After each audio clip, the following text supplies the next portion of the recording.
Are you dreaming about to become engineers from India's top college? Are you confused about JOSA counseling? Once you get the result, JOSA counseling would be the very crucial for selecting best college for you. As we have received lots of queries regarding JOSA counseling, so we have invited two young student experts, one from IIT and other from NIT.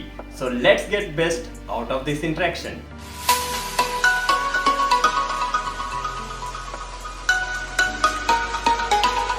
Hi everyone, my name is Asu Jha and welcome to Education to You. So today we have two young experts on the platform, one from IIT Roorkee and one from NIT Bhopal.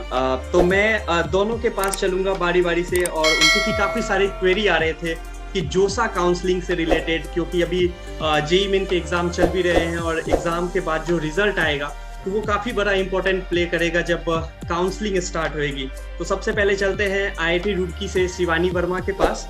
Shivani Verma, आप अपने बारे में कुछ basic information बताइए। जैसा कि आपने बताया, I am Shivani Verma and I am from IIT Roorkee civil engineering department. और मैंने यहाँ पे कुछ क्लब ज्वाइन किए हुए हैं, जैसे कि एक NGO है cry child rights and you, जिसमें हम मेंटरशिप प्रोवाइड करते हैं नियर बाय विलेजेस में। उन बच्चों को कुछ एग्जाम से रिलेटेड अगर प्रॉब्लम होती है, लाइक नवोदय एग्जाम हो गया या फिर IIT वगैरह के लिए गाइडेंस प्रोवाइड करते हैं। और दूसरा मैं एयरसॉक में हूँ, जिसमें कि हम ड्रोन टेक्नोलॉजी पे वर्क करते हैं। That's great. And what about you, Snehal Lata from NIT Bhopal? मेरा नाम स्नेहल लता है फ्रॉम NIT भोपाल और मेरा मेजर्स जो है वो इलेक्ट्रिकल इंजीनियरिंग में है और मेरा माइनर कंप्यूटर साइंस इंजीनियरिंग में है। एंड रही बात क्लब्स एंड सोसाइटी की, मैं रोबोटिक्स क्लब की मेंबर हूँ कॉलेज से और प्रोग्रामिंग क्लब की मेंबर। ओके, तो हमारे साथ हमारे पास काफी सारे क्वेरी आ रहे थे जोसा काउंसलिंग से रिलेटेड कि जोसा काउंसलिंग कैसे होता है। तो शिवानी वर्मा, काउंसलिंग कितना इम्पोर्टेंट है रिजल्ट आने के बाद? काउंसलिंग की बहुत ज़्यादा इंपॉर्टेंस है। लाइक आपकी अच्छी रैंक आने के बाद भी हो सकता है कि आपको उसका डिजर्विंग कॉलेज या ब्रांच आपको ना मिले, क्योंकि काउंसलिंग में ही हम अपनी प्रेफरेंसेस डालते हैं और उसके अकॉर्डिंग हमें कॉलेज अलॉट होगा। और गलती से भी अगर आपने अपनी प्रेफरेंस ऊपर नीचे कर दी तो आपको मतलब सही डिजर्विंग कॉलेज आपको नहीं मिल पाएगा। स्नेहलता, जैसा कि शिवानी वर्मा ने बताया कि काउंसलिंग बहुत बड़ा इंपॉर्टेंट रोल प्ले करता है कि अगर आप अगर बढ़िया स्कोर भी करते हो, बढ़िया रैंक भी लाते हो, तब भी आपको एक अच्छा कॉलेज नहीं मिल पाएगा अगर आपने ठीक से काउंसलिंग नहीं करी है। तो एक NIT और IIT का जब हम काउंसलिंग करते हैं तो क्या एक ही कमिटी है उस दोनों काउंसलिंग के लिए? जी, एक ही प्रोसेस के थ्रू, मतलब IIT और NIT को लाइक लिस्ट आउट करते हैं, एक सीक्वेंस को लगाते हैं जो आपकी प्रेफरेंस है उसके अकॉर्डिंग। तो उसमें हर चीज़ होती है, मतलब IIT बॉम्बे की CSE से लेके हर कॉलेज होता है। तो मतलब वो आप पे डिपेंड करता है कि आप किस वे में उसको अरेंज करेंगे एंड देन आपको उस अकॉर्डिंग अलॉट करेंगे। तो मतलब काफ़ी ज़रूरी होता है कि अच्छे से उसको अरेंज करना। अगर लाइक तुमने प्रेफरेंस ऑर्डर ऊपर नीचे कर दिया, फिर बाद में तुमको रियलाइज़ हो गया तुमने गलत कर दिया था, तो तुमको अलॉट हो जाएगा। और फिर एक बार जब तुमने प्रेफरेंस ऑर्डर सेट कर दी तो वही फिक्स हो जाती है, फिर वो तुम चेंज नहीं कर सकती बार। तो आई थिंक ये बहुत ज़रूरी स्टेप।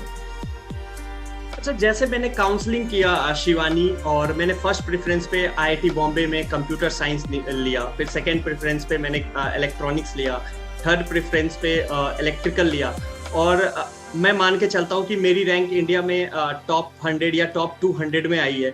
और फर्स्ट काउंसलिंग में मुझे इलेक्ट्रिकल ब्रांच मिला और मुझे इलेक्ट्रॉनिक्स की तरफ जाना है या फिर कंप्यूटर साइंस की तरफ जाना है, तो उसको मैं किस तरीके से होल्ड कर सकता हूँ? मतलब जब हमारा जोसा काउंसलिंग चल रहा होता है तो उसमें डिफरेंट ऑप्शंस होते हैं। लाइक अगर आपने फ्रीज कर दिया तो आपको जो अभी अलॉट हुआ है आप उसी पे स्टिक कर जाएंगे। लाइक आपको जो मिल गया आपने वो मान लिया और आपने अपनी सीट होल्ड कर लिया। बट जैसे हम जानते हैं जोसा काउंसलिंग लाइक अब हमारे टाइम पे तो 6 राउंड्स तक चली थी। हर राउंड के बाद आपका रिजल्ट आता है काउंसलिंग का। तो उसमें अगर हमने फ्लोट किया है तो फ्लोट में ऐसा होता है कि आपकी जो अपनी सीट जो आपको इस बार मिली है राउंड में, लाइक काउंसलिंग में, वो आपके पास रहेगी। और अगर आपके ऊपर वाली ब्रांच अगर खाली होती है, लाइक आपके जो उसका टॉप प्रेफरेंस है प्रायोरिटी में, तो अगर वो आपको मिल सकती है तो नेक्स्ट राउंड में फिर आपको वो अलॉट हो सकता है। तो बेसिकली ज़्यादातर स्टूडेंट्स फ्लोट की ऑप्शन चूज करते हैं, क्योंकि हम बेस्ट प्रायोरिटी चाहते हैं, तो ऐसा होता है। तो मतलब लाइक ऐसे 3 ऑप्शंस होते हैं। ओके स्नेहलता, फर्स्ट राउंड का रिजल्ट आया और मुझे आईआईटी बॉम्बे में इलेक्ट्रिकल ब्रांच मिल गया, लेकिन मुझे आईआईटी बॉम्बे में इलेक्ट्रॉनिक्स या कंप्यूटर साइंस चाहिए। तो क्या मैं उसको फ्रीज करूंगा और पेमेंट भी करूंगा उसी टाइम, या फिर मैं फ्रीज करके अगले राउंड के लिए एलिजिबल हो जाऊंगा? एक्चुअली 3 ऑप्शन होते हैं हमारे पास कि like freeze, float and slide है ये। तो लाइक बेस्ट ऑप्शन हमेशा फ्लोट रहता है। फ्लोट मतलब होता है कि लाइक तुम उसे सिलेक्ट कर लो और उसके ऊपर जो प्रेफरेंसेस होगी तुम्हारी, जैसे अगर प्रेफरेंस नंबर 3 तुम्हारी आईआईटी बॉम्बे की इलेक्ट्रिकल की और 1 और 2 सीएसी और ईसी थी, तो तुम फ्लोट कर दो और कोई पेमेंट करने की ज़रूरत नहीं है फ्लोट करने के बाद। और अगर तुम ये करोगे तो तुम्हारा क्या है कि वो सीट तुम्हें मिल जाएगी टेम्पररली, और उससे ऊपर अगर तुम्हें कुछ मिल सकता है अगले राउंड्स में तो वो भी तुम्हें अलॉट हो जाएगा और ये हट जाएगा। अगर कुछ अलॉट हुआ ऊपर का तो ही ये हटेगा, ऐसे होता है। तो आई थिंक बेस्ट ऑप्शन जो रहता है वो फ्लोट का रहता है कि फ्लोट कर दो और झंझट मत रखो। फ्लोट हम कितने टाइम कर सकते हैं शिवानी शर्मा, शिवानी वर्मा? कितने टाइम तक मैं फ्लोट का ऑप्शन रख सकता हूँ? लाइक फर्स्ट काउंसलिंग में मुझे इलेक्ट्रिकल मिला और सेकंड काउंसलिंग में भी मुझे इलेक्ट्रिकल ही मिला, तो क्या मैं उसको होल्ड कर सकता हूँ फिर से, और अगर कर सकता हूँ तो कितनी बार कर सकता हूँ? तो इसमें ऐसा होता है कि अगर आप 6 राउंड तक चलता है जोसा काउंसलिंग, तो अगर आपने फर्स्ट राउंड में आपने फ्लोट किया है तो आप उस सीट को होल्ड करेंगे और आप अपनी फर्स्ट प्रायोरिटी जो आपकी ऊंची प्रायोरिटी है वो आपको नेक्स्ट राउंड में मिल जाता है। और ये आप 6 राउंड तक कर सकते हैं। मतलब मैंने भी अपने काउंसलिंग में ऐसा ही किया था कि मुझे हर बार आईआईटी रुड़की की सिविल मिल रही थी, बाकी मेरे ऊंचे प्रेफरेंसेस और थे, बट मेरे को लास्ट राउंड तक वही अलॉट हुआ, तो मैंने फ्लोट किया था 6th राउंड तक। स्लाइड थोड़ा रिस्की होता है। स्लाइड में ऐसा होता है कि आपको जो अभी करंट सीट अलॉट हुई है वो आप छोड़ रहे हैं, और अगर आपको उससे कोई अच्छी मिलती है तो नेक्स्ट में आपको वो अलॉट हो जाए। तो स्लाइड ऐसा होता है। और फ्रीज में तो आप आगे राउंड के लिए मतलब एलिजिबल नहीं होते हैं। आपने फ्रीज कर दिया तो आपको बस वो सीट अलॉट हो गई और आप काउंसलिंग के राउंड से बाहर हो जाते हैं। ओके स्नेहलता, जैसे कि आपको पता होगा क्योंकि आप ने रिसेंटली एग्जाम दिया है, तो अब परसेंटाइल का सिस्टम चल रहा है। जेई मेंस के एग्जाम में परसेंटाइल आ रहे हैं, तो कितना परसेंटाइल एक एनआईटी के लिए सेफ माना जाएगा कि इतना आ गया तो फिर मुझे एनआईटी मिल सकता है? आई गेस लाइक डिपेंड कर, इस पे काफ़ी फैक्टर्स डिपेंड करते हैं, क्योंकि देखो 50% तो होम स्टेट रिजर्वेशन होता है एनआईटी में। फिर अगर आपका कास्ट रिजर्वेशन है तो उसके अलग कट ऑफ जाती है। तो अगर आप मतलब सोबर कंडीशन अगर हम लेके एक जनरल स्टूडेंट अदर स्टेट है किसी एनआईटी के लिए, और आई गेस अगर तुम टॉप 10 एनआईटीज में जाना चाहते हो तो आई गेस लाइक 95% के around will be needed, like at least.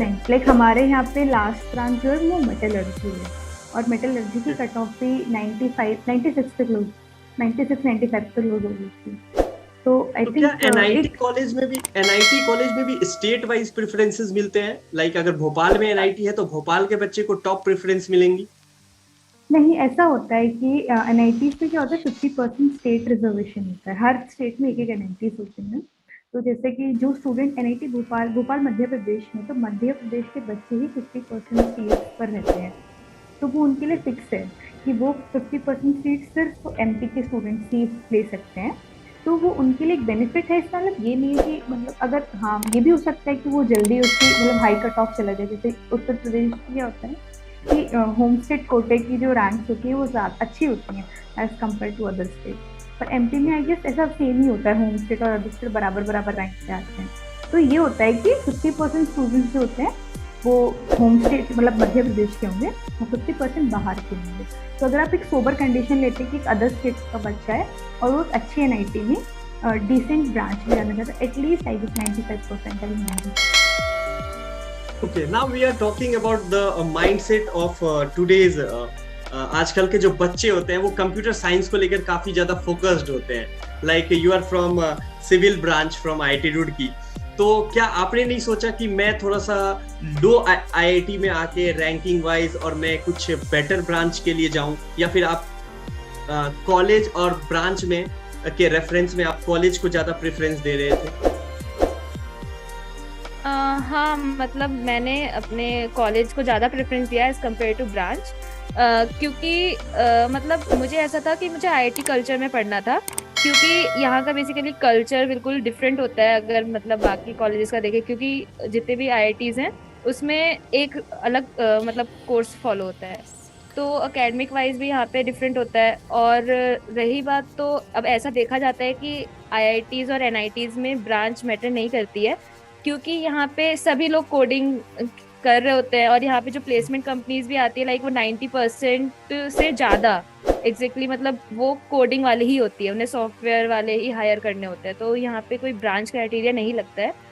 I think 10% ऐसी कंपनीज होती होंगी जो कि सीएससी या फिर सर्किटल ब्रांच को ही के लिए ही खुलेंगी, बट बाकी ब्रांचेस भी एलिजिबल होती है। तो इसलिए अगर आप आईआईटीज या फिर टॉप एनआईटीज में जाते हैं तो वहाँ पे ब्रांच मैटर नहीं करती है। स्नेहलता, जब आपने सेशन को शुरुआत करी थी और आपने इंट्रोडक्शन दिया था, तो कुछ मेजर और माइनर कोर्सेज के बारे में आपने बात करी थी। क्या होता है ये मेजर और माइनर कोर्सेज?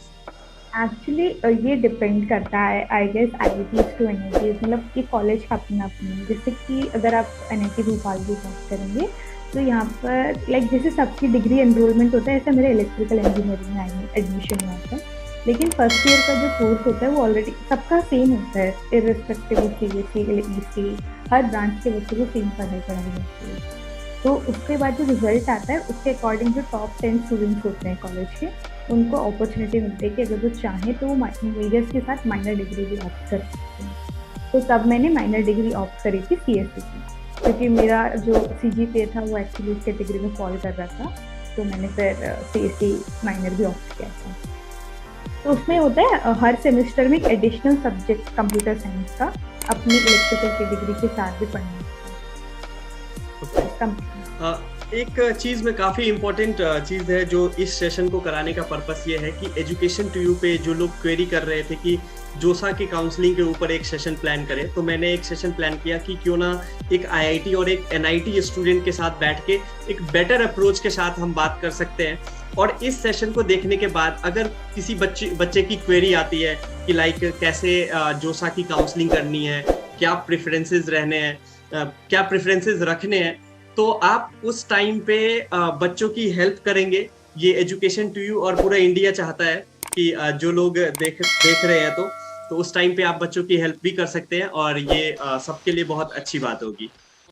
तो ये थी हमारे साथ Shivani Verma from IIT Roorkee and Snehlata from NIT Bhopal, जिनसे मैंने जो भी क्वेश्चन एक बन सकता है बच्चों का जोसा काउंसलिंग से रिलेटेड मैंने बात करी। और इस वीडियो से रिलेटेड आपको कोई भी क्वेरी है तो आप मुझे मेल कर सकते हैं, कमेंट बॉक्स में कमेंट भी कर सकते हैं कि कैसे काउंसलिंग करें। और मैं नहीं चाहता हूं कि आपकी अच्छी रैंक आए और आपको नॉलेज के अभाव में कि काउंसलिंग कैसे करें, इस वजह से आपको एक खराब कॉलेज मिल जाए और आप अच्छे कॉलेज के लायक हैं। इसके साथ ही इस सेशन को खत्म करते हैं। स्नेहलता और Shivani Verma, education to you की पूरी टीम आपके उज्जवल भविष्य की कामना करता है, और आप ऐसे ही हमारे साथ जुड़े रहेंगे कांटेक्ट में, तो काफी बच्चों को हेल्प मिलेगी। Thank you so much for your time. Stay connected. अगर आपको ये वीडियो पसंद आया हो तो चैनल को सब्सक्राइब, वीडियो को लाइक जरूर कीजिएगा। इस सेशन से रिगार्डिंग कोई भी क्वेरी आपके सामने हो तो आप कमेंट बॉक्स में या फिर आप मुझे मेल भी कर सकते हैं।